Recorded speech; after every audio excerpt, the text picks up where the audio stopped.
folks, welcome to Power Rangers Week, the sequel. Well, I'm doing this video because I'm actually had a little bit more time to record these videos. Because last week I got quite a lot of views, more than usual, and hell, even my Megaforce review actually toppled my What's for Dinner views for the first time in over 2 years. It's quite amazing, quite amazing. Now let's get right to the nitty-gritty here. We are doing the best extra Rangers. I was going to call this best 6th Ranger, but there are seasons when it's been 7. That gets a little confusing. And there are confused seasons and there's only like 5 Rangers. And so I just decided to call it the best extra Rangers. Number 5. The Gold Ranger from Power Rangers Zeo. I dug this Ranger. I really liked the mixture of black and gold. It really went with the somewhat technological aspect of that season, and I liked the fact that it was more than one person this time around. In fact, it was a couple of people who were the Gold Ranger this time. I believe it was a couple of aliens, and then it was like Rocky, and it was like, whoa! That was pretty cool.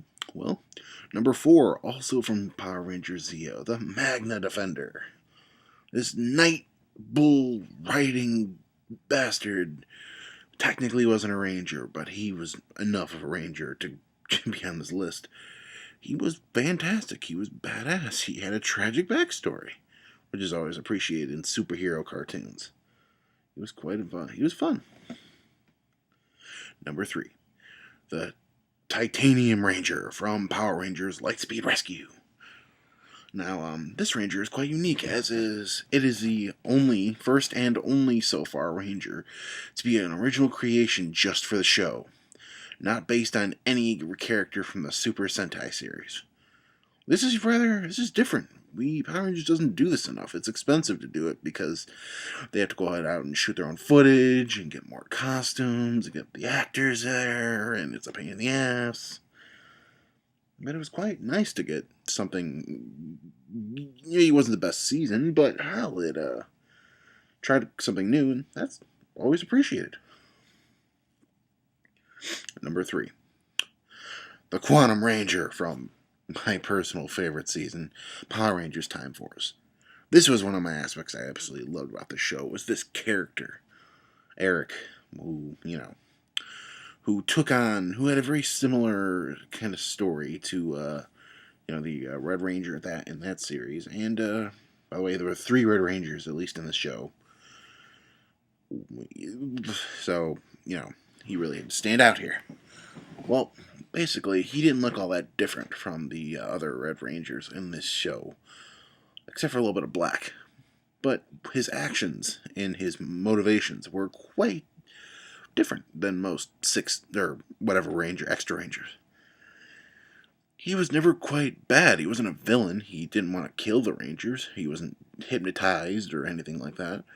He was his own character who did his own thing, working for the Silver Guardians as sort of an army group to battle the monsters, which is something Rangers really should look into getting again, but whatever. He also had the Q-Rex Mega Zord, which was freaking amazing.